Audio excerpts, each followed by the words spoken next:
All right, we're back to working on Ryan's truck again. And while we're still waiting for parts for the turbo kit, we are moving on to doing the rear suspension on this thing.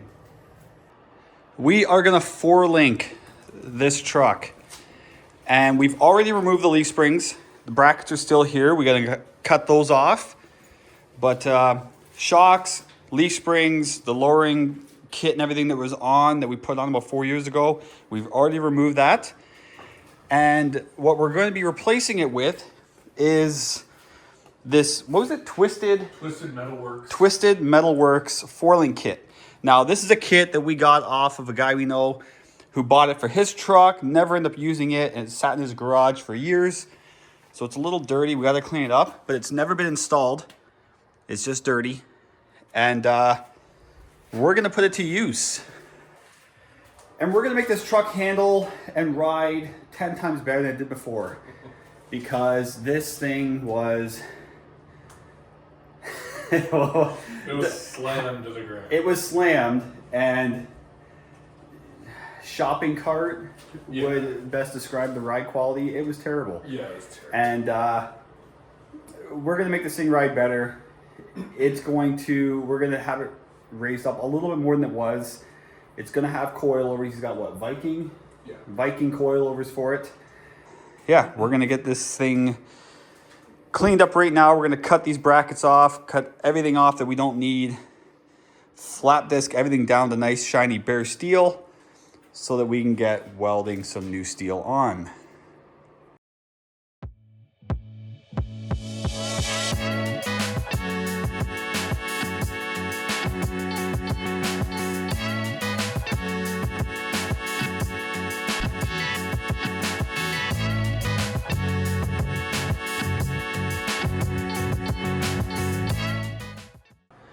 All right, so next morning we're getting everything cleaned up. This floor was absolutely trashed with all the rust and crap that fell off this truck. But we've flat disc down the area that we're gonna be welding. The frame's pretty pitted. I mean, that's to be expected from a North American truck. But that's about as clean as I can get it. All the spring perches, we cut off, ground down. Also the shock mounts, we ground those areas down, smoothed everything out. This brace here, we cut out, got rid of that where the spare tire mount and everything is, that's all gone. So now we have obviously some more room in here. Now, I own 2 welders. This is a Lincoln 140. This welder's good for like thin gauge steel, you know, sheet metal work, stuff like that. You know, nothing any thicker than stuff like that. To do welding stuff like this, frames and stuff, I don't like using that welder. The penetration is not very good, even when you have it cranked all the way up. Now, my TIG welder can definitely handle this job, but for the amount of welding that's gonna take place here, I'm gonna go through at least $100 worth of argon, and it's gonna take all day to weld this because TIG welding is a slow process. So, old Amazon picked up a Thulium 200. And by carrying the box out here from my front porch, this thing is light. So, my expectations just got a little lower.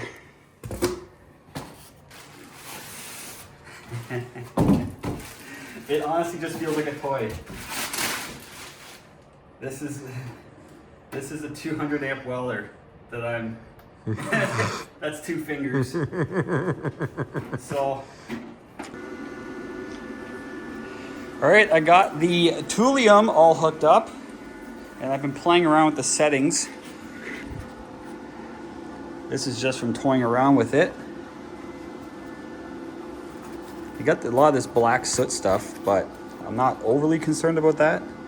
But playing with different settings, just trying to get it dialed in. But I mean, so far, it's not too bad. I'm actually impressed. Penetrates way better than my 140, which that thing is just, It's just a little turd. It's good for, like I said, sheet metal. But this guy is actually, like, it's not even turned all the way up, and it's burning in quite nicely. And because I'm using argon, it's not splattering crap all over the place. The odd little spatter, but nothing big. So I think we're going to give her a go.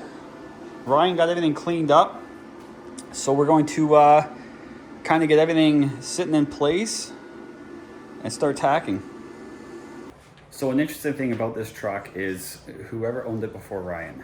I'll give it to him. The repairs work, but there's a level of half-assery that comes into play, and I'll show you. So you remember the brake line in the front I fixed because it was just kind of it was too long, and they just kind of bent it all around and made it work. That's fine. I probably would do that too. This line, you could tell they replaced, and they ran it up and around the outside of the frame and under the cab when it should be on the inside. And the old one I already cut out because they had the old one still in here, which I would leave it too. This is actually where it clips in. And then we noticed there's this guy as well. This one's been replaced, and it just does the whole snaking routine too because it's too long, and it ties in right there. So we're probably gonna have to fix that. We'll take it off, we'll shorten it up, and while we're at it, we're probably gonna take this off and move the line inside like it's supposed to go. That one isn't too bad. I'm probably gonna leave that one. But yeah, just more kind of things that make you just kind of laugh a bit. But we're gonna get her fixed up right since we're at it.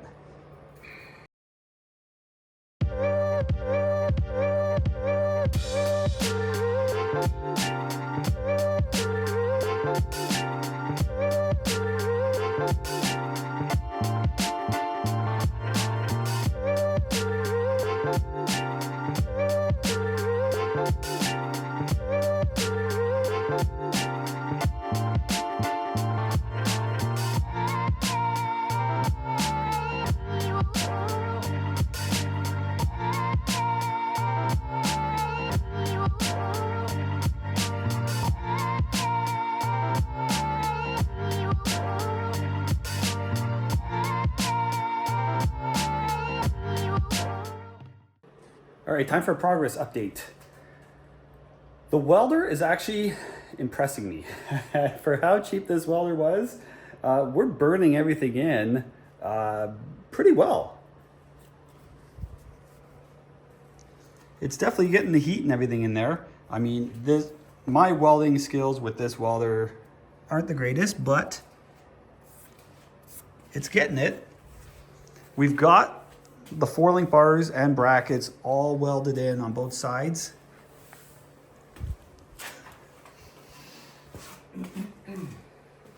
You know, we took our time, we squared everything up.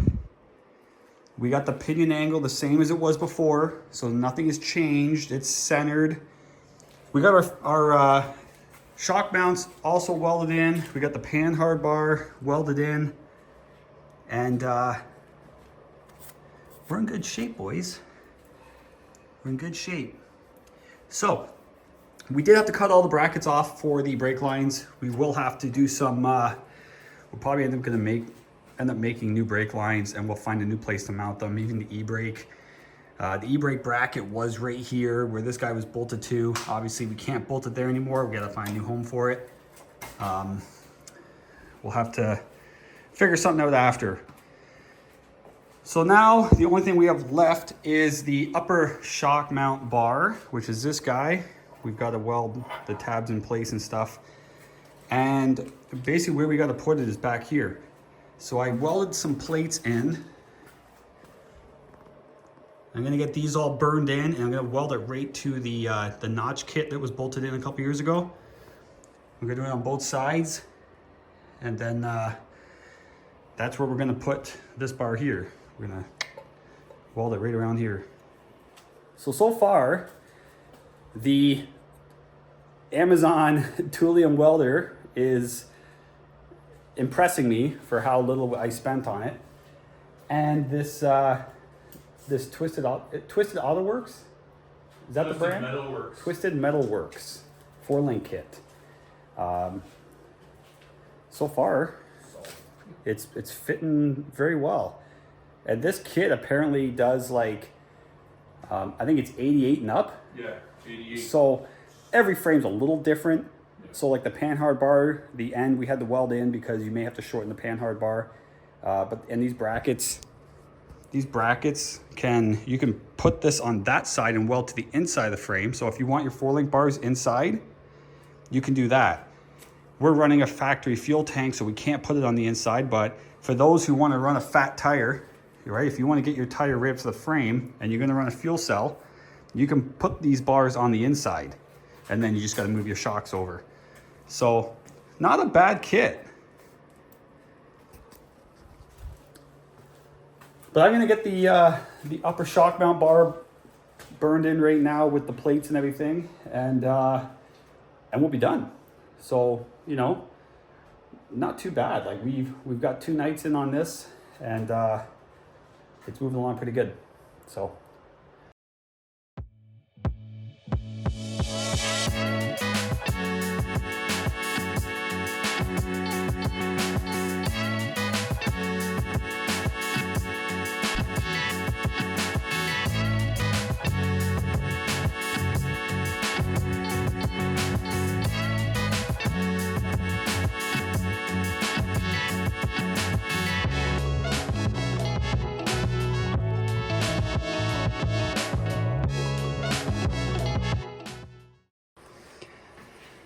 So no sooner do I praise this machine than it starts giving me problems. I don't know what happened.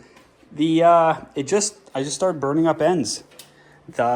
This piece here, this guy here, is actually off of my Lincoln because the other one basically fell apart. There's like a strip of insulation in there, and it just all started falling out, and this just kept arcing to anything I touched it on. So I had to pull the one off the Lincoln and put on there. And then every so often it'd flare up on the end of the tip and burn the wire to the end of the tip. And I don't know what was causing that. I had to keep playing with the voltages and stuff. So it kept flaring up, and I had to stop and keep changing my heat and whatever. So a lot of these welds don't look great, but they're gonna work. But everything's in. The Viking coilovers, we have them adjusted all the way out just so we could get everything lined up. So like if he was to drop this on the ground right now, it's just gonna bottom out. So we do have to take those brackets and bolt them up higher, and these springs are gonna get compressed a bit. But everything is in. 4-link setup is complete. He's gonna paint all this. And then, like I said, we're gonna rework the brake lines. All right, guys, it's been probably about a week and a half since I last videoed anything. Ryan and I have just put our head down and just tried to get as much done as we can so we can get this truck out of here. So I'm gonna get you guys up to speed on what we have accomplished over the last little bit. So we're gonna start at the back. So took the coilovers out and stuff. Ryan kind of gave everything a quick coat of paint. The brake lines, I've reworked them. So now they're all kind of bent nice. No cutting over the frame here being on the outside. I actually, when I tried to move the brake line, I noticed a puddle forming under the truck. The brake line actually wore against the frame, and as soon as I moved it, it broke a hole. So we kind of worked with what we had here, and so we got a copper line into another kind of line, but everything's done. I ran all new brake lines to everything, so everything fits kind of nice. And I moved the flex line. It used to be over here where we had to weld this bracket. I moved it basically over here, mounted to the back of the diff. So everything's kind of neat, symmetrical, and we're all good. Ryan still got to get some new hardware because this kit that we bought secondhand, it was missing some bolts, but it's coming. The drive shaft, we got lucky on this drive shaft. We didn't have to order a new one, lengthen it, shorten it, nothing. This is a yoke, like a slip yoke for a 4L80 transmission. It actually was the one that came with my race truck's transmission. So it was right out of a scrapyard, but I kept it just in case, and sure enough, it came in handy because Ryan can use it. And this is the one for the 4L60 that was on this drive shaft. Noticeable size difference. There is a noticeable size difference. And we got lucky because I slid this into the tranny and I put the drive shaft back in the rear end and lined it up. And with the yoke slid all the way in and the drive shaft sitting in the yoke on the diff, I had to pull the slip yoke out of the transmission about 3/4 of an inch or so to make it where it would line up with the yoke or with the U-joint. So that was like, to me, that's almost perfect. It's got 3/4 of an inch of pullback. And right now, this height is pretty much, that's as tight to the transmission as it's going to get. It's only going to pull out more from there, and we have lots of slip here. So all I had to do was get a different U-joint to adapt the 4L80 yoke to the Silverado drive shaft. And this is the part number for that. It's just a Moog U-joint, and it's a conversion U-joint to make that work. So this is perfect, like $40 and you got to swap as long as you got this already. But very easy way to do the drive shaft. Moving forward, fuel system's all done. Unfortunately, it would have been nice if this Aeromotive sending unit and everything had the ports already pointing out, but they were so close together, sticking out the top. It was really hard to get these fittings on. You can see how tight they are to each other. Like, to spin these on individually was a nightmare. If he would have stuck with all -6, AN6, it would have been easier, but because we went to -8, made it very tight. But we got it to work, right? We've got our 2 feeds, our return, and this is our vent that we're gonna run a hose up alongside the filler neck. All the electrical's done. Moving to the front. So decisions were made after we had played around with the turbo kit. We decided to do things proper instead of hacking up a nice turbo kit to make it work for stuff that was not suited for the kit. The turbo was too big. So what Ryan did was Ryan bought a new back housing. This it's a smaller back housing, which is proper for this kit. So it had a 3-inch outlet instead of a 4-inch. So we didn't have to use the reducer. We didn't have to cut up stuff. Now this all lined up properly. He bought the proper wastegate. So we got a 44mm wastegate on there, proper size housing, and everything bolts up the way it's supposed to. We don't have to sit here and hack it all to pieces and spend numerous nights out here trying to make it work. It all works out great now. This is just a cheap, like you can get these things from ICT Billet and stuff like that. This one was just an Amazon buy. Bolts on all the same, looks good. He had to get a new power steering pump, so he bought the nicer looking pulley, and it just makes everything look way better up here. Get this out of the way. Like, it looks way better now without having that factory cast aluminum ugly thing that was here. This looks way nicer. And it moved the alternator over, so we have room for our fuel system. This is the feed. The way I routed this was the feed and the return are both under the intake. Here's the feed, here's the return. So from the filter under the cab, it's gonna come up under the intake to the front of the fuel rail. Then there's a crossover at the back, and then it comes up this side. We wanted the regulator at the front, not at the back. So we put the regulator after the fuel rails, and then The return out the bottom, under the intake, out the back. It seems like every time I've done one of these, I've done the fuel system a little different. My car, I had the regulator on the firewall. A lot of people give me grief about that. Oh, you shouldn't have it on the firewall. Here we are, 10 years of it being on the firewall, no issues. But my truck, I moved it right up to the front, right under the intake. Here, there's not enough room to put the regulator right under the intake. My intake sits much higher. So we decided to put on the end of the fuel rail there, and it works out good. Now, this is a no-name, cheap regulator. We're gonna see if we get lucky, and hopefully we have one that works. You know, there's a big price difference between these and the air motives, but we're gonna try it. So I'm gonna try and pump this fuel through a rag. We'll see just how much crap is still in that one line. So Ryan's gonna key it on. Hopefully I don't soak myself in gas.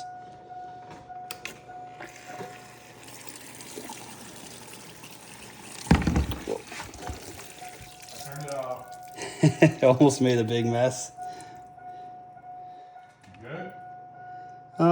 Yeah, don't turn it on again. Nope. I think that's enough fuel to go through it. Was it coming out nice? Yeah, steady flow. Sweet.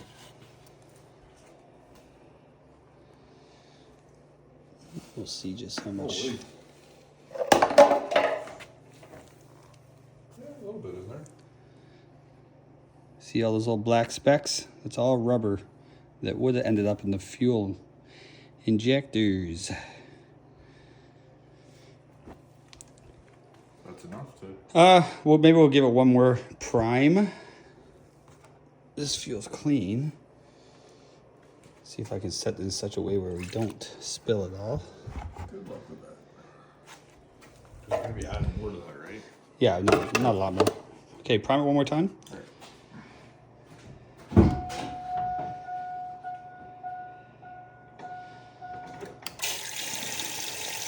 Oh yeah, that's some good flow. Good flow. Why did it stop? Because it only primes for a few seconds. Oh, duh. Every time you key it on, it'll prime for a few seconds. Yeah. Okay, so that's good. I'm gonna connect this and then I'm gonna take that off and we're gonna turn this thing over. Yeah, go again.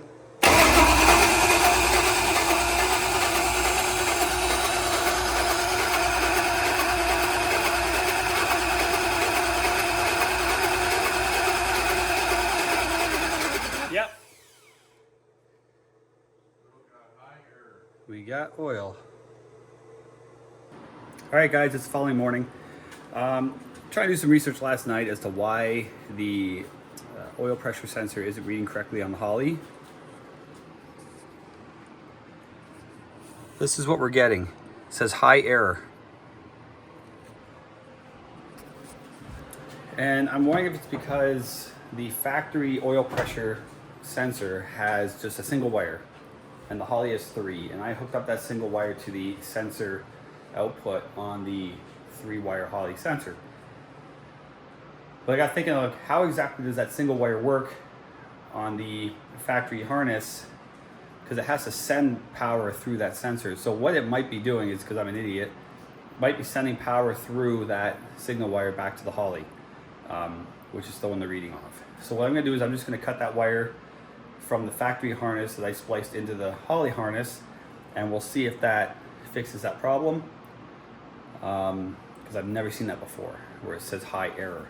So I'm gonna just cut it, take that out of the equation, and if we don't have oil pressure information showing up on the factory gauge cluster, it's not the end of the world. He has it on the handheld 3.5-inch screen. So, all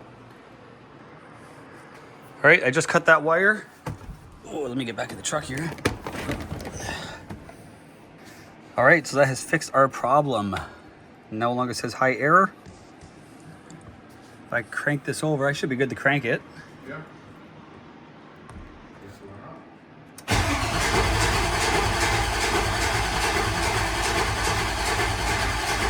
And we have oil pressure.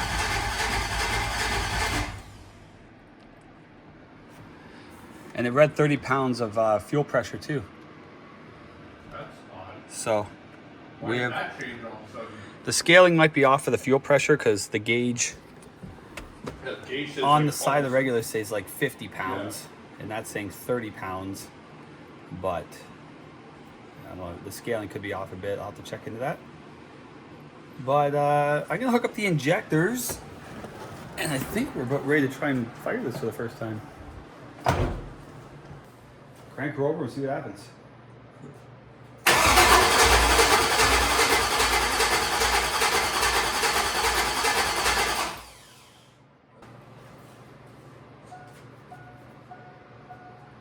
Try it.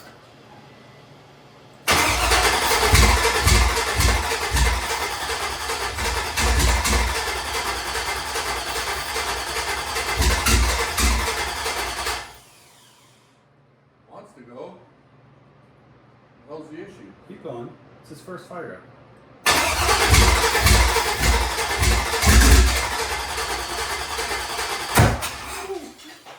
Timing? Did something land over there or what? Sounded like. Or did something just fall off? I'm assuming something fell off that was on the truck. But that was quite a backfire. Yeah. That's why I didn't want to spray too much of this inside. Woo!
That's good. Yeah. She's loud. That's for damn sure. A little slicey. Well, that's a good sign. It took a little bit to get there, but she fired up. We're just going to quickly check over this for leaks, but I think we're good. Makes a terrible sound coming from the intake here, but I was told those intakes do that. yeah, we're going to put once the intake and everything's on it, Yeah, it should.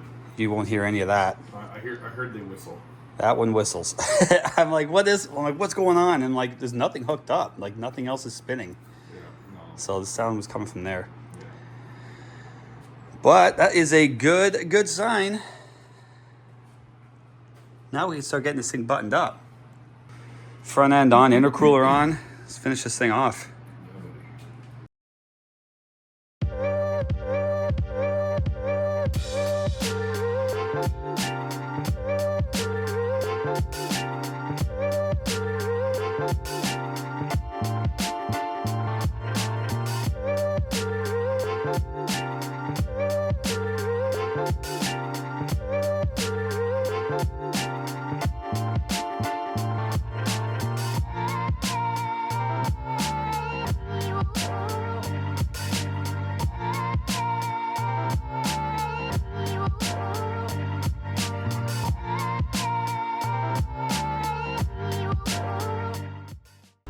Well, after that time lapse, a lot's taken place. It's actually about a couple weeks later since that time lapse.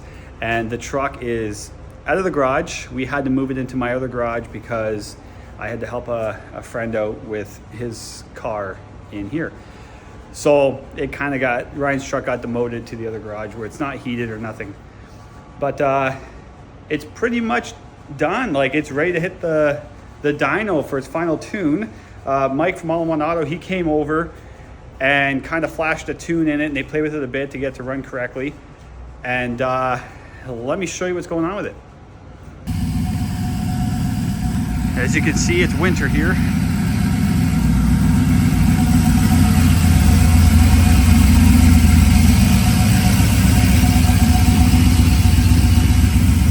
She's running.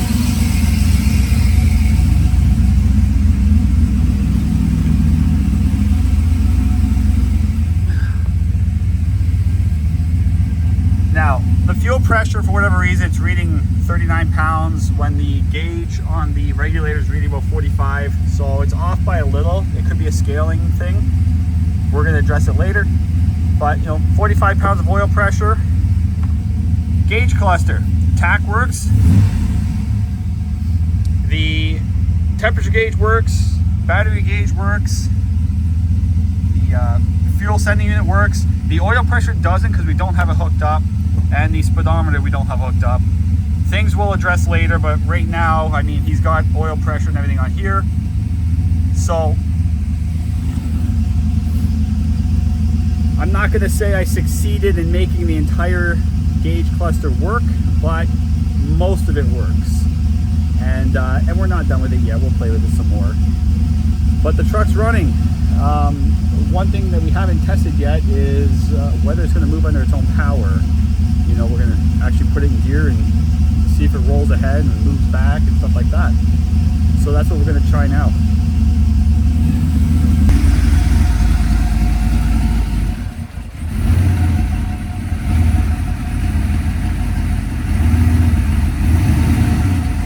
Hey, we did something right. It's moving under its own power. First time having a 4L80 in it.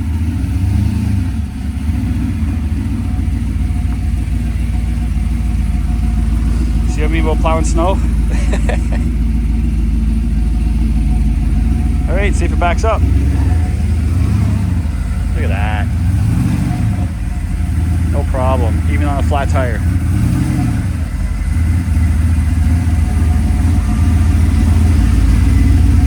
Keep going. Just so I can close the door. Yeah.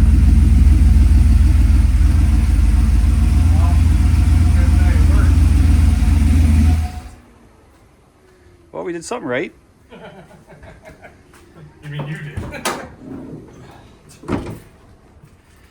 Engine swap, tranny swap, 4-link setup, and a turbo kit. Couple months. All in what, 2 months? Yeah, I was gonna say a couple of months. And it works. Look at that, turbo's still spinning. She's well oiled. I would chalk this up as a success. Yeah, she's a win, that's for sure.